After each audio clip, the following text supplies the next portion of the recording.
이렇게 보면 풀프레임 카메라보다 스마트폰 카메라가 더 잘 찍히는 거 아닌가요? 이게 어떻게 된 일일까요? 안녕하세요. 피규어 카메라 연구소 피카소입니다. 봄이 되면 폰카를 쓸 것인가 미러리스 카메라를 살 것인가 하는 질문 글들이 많이 올라옵니다. 최신형 플래그십 스마트폰인 갤럭시 S24 울트라의 카메라와 소니 미러리스 카메라의 성능을 비교할 건데요. 미러리스 카메라는 풀프레임 바디의 접사 렌즈, 망원 렌즈, 광각 렌즈를 용도에 맞게 사용할 겁니다. 또한 카메라로 찍은 사진과 영상은 그에 맞는 보정까지 해서 비교해 보겠습니다. 영상을 보시기 전에 반드시 화질 설정을 4K로 맞추고 보셔야 제대로 된 원본 영상으로 비교가 가능합니다. 자, 이제 폰카와 미러리스 카메라의 본격적인 비교를 시작합니다. 거리가 가까운 실내 영상의 비교입니다. 이렇게 보면 그냥 봐서는 전혀 구분이 불가능한 수준으로 비슷한 화질이 나옵니다. 최애의 아이 캐릭터인데요. 폰카나 카메라나 거의 똑같이 보입니다. 폰카의 발전은 정말 놀라운 수준 아닌가요? 가까이서 찍은 실내 사진들도 직접 비교해 보세요.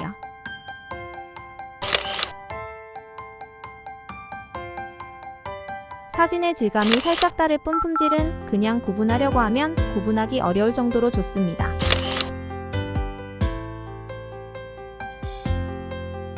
약간의 사진 찍는 감각만 익힌다면 누구나 쉽게 이런 고화질의 사진을 폰카로 찍을 수 있습니다.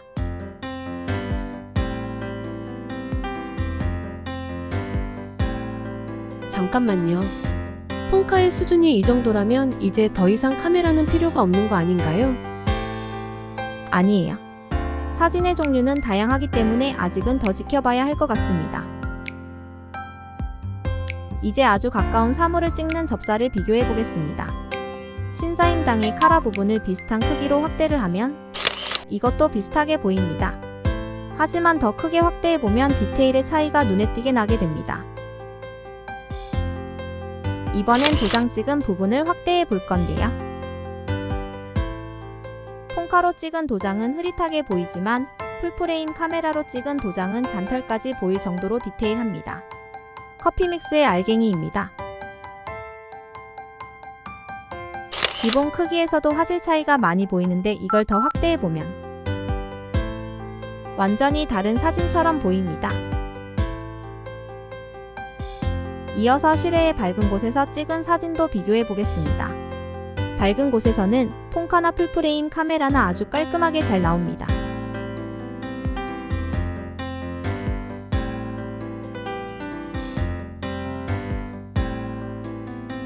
보정을 입힌 풀프레임 카메라의 영상과 비교해도 꽤나 준수한 화질을 볼 수 있습니다.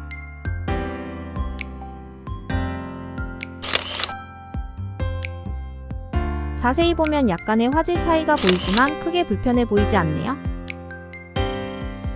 이번엔 열배줌을 이용한 고배율 줌 비교인데요.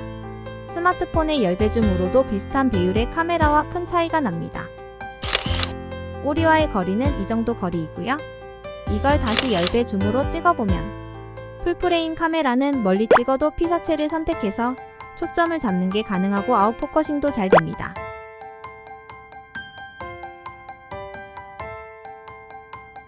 피규어를 찍었을 때 아웃포커싱의 비교입니다. 이제 아주 멀리 떨어져 있는 비둘기를 10배 줌으로 찍을 건데요. 더 멀어질수록 스마트폰의 한계가 많이 드러납니다.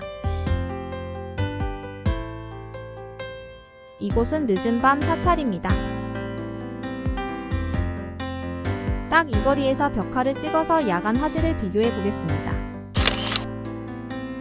넘을 수 없는 센서 크기의 차이 때문인지 풀프레임 카메라의 사진은 낮에 찍은 듯이 밝고 깨끗합니다. 누가 봐도 느낄 정도로 큰 디테일의 차이가 생겼습니다.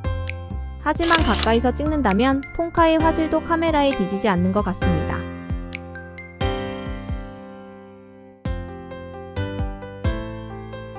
이것은 밤에 찍은 한강의 풍경인데요. 풀프레임 카메라로 찍은 영상이 노이즈가 적고 정교합니다.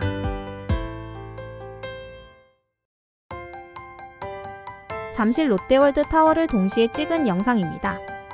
아무래도 폰카는 주변 환경이나 조명의 영향을 많이 받는 듯한 화질이 나옵니다. 야간 화질도 10배 줌을 하는 것만큼 큰 차이가 나는 모습을 보였습니다. 이제 폰카와 풀프레임 카메라의 성능 차이를 잘 보셨나요? 마지막으로 이번 테스트의 결과를 말씀드리겠습니다.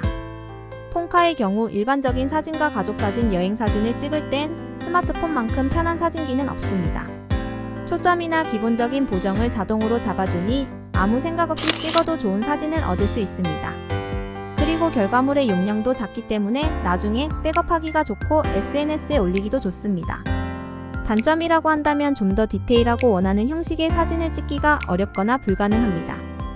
풀프레임 미러리스 카메라의 경우에는 원하는 형식의 사진을 찍을 수 있고 아웃포커싱도 자유롭게 조절이 가능한 장점이 있습니다. 큰 화면으로 보거나 사진으로 인화할 경우 좀 더 완벽한 화질을 볼 수 있습니다. 하지만 결과물의 용량이 너무 큰 단점이 있는데요. 최고 화질은 폰카로 찍은 용량의 10배라고 보시면 됩니다. 폰카로 1테라의 사진을 찍었다면 풀프레임 미러리스의 용량은 10테라가 되는 겁니다. 따라서 저장을 하기 위해 더 큰 용량의 하드디스크나 SSD를 마련해야 합니다. 또한 SNS에 올리기 위해서는 일일이 편집을 해야 하는 등 손이 많이 가는 편이고, 일반인이 완벽한 사진을 찍기 위해 항시 광각 렌즈, 망원 렌즈, 접사 렌즈를 전부 들고 다니는 것은 사실상 불가능합니다. 이런 기본적인 장단점을 모두 보셨다면 이제 선택은 사용자의 몫입니다.